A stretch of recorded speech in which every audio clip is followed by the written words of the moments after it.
day 475. So today was fasting, as is the next couple of days, right? In the middle of that. But today was the last day that I wasn't really going to do anything active wise, right? Because I'm at that point where I can't really tell if it's 2 or 3 days. Some days it's 2, some days it's 3. But like there's a point where not being active becomes a detriment to the weight loss, right? But there's also a point that if I'm active too early, then it's also a detriment to the weight loss. So it's a very fine line. And since I've extended out my fasting an extra day, I've gone ahead and extended out. I was doing 2 days of not really doing anything, and now I'm doing 3. It doesn't mean that I'm not doing anything, right? Like I'm, working or doing little things around the house like laundry and things like that. But what I mean is like I'm not going out and being physically active. I'm not hiking. I'm not biking. I'm not, doing weights or anything that would be construed as overly physical. Because again, the whole point of not doing anything the first couple days is to get everything out of my system, right?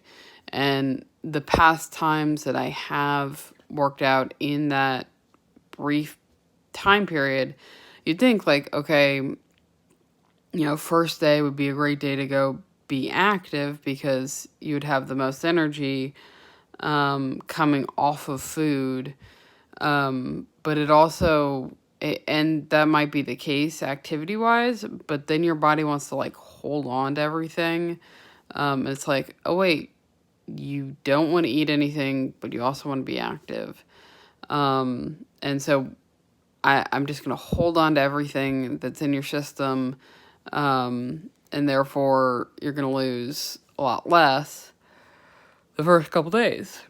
So either way, it ends up, having these large drops, which kind of mirror the large gains in the beginning. Granted, I can have large gains in the middle as well, or at the end of my eating period, because it is dependent on how much food I intake during the time period of eating. But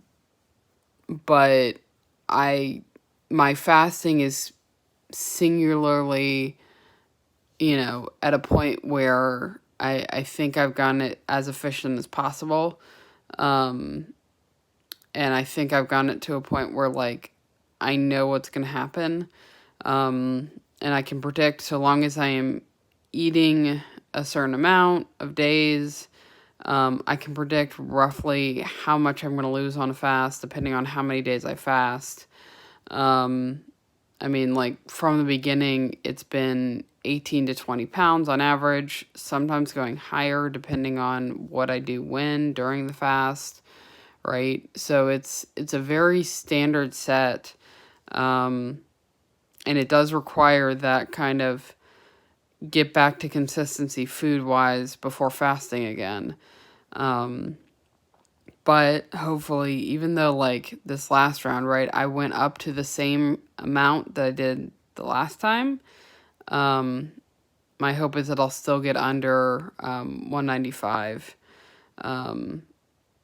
And because I really do need to get down, and this next round I'm going to need to focus on food. I like really and truly the next, 3 eating rounds, I need to cut back on the amount of food, and cut back on the desserts and all that type of stuff, because that's really going to be my make or break it.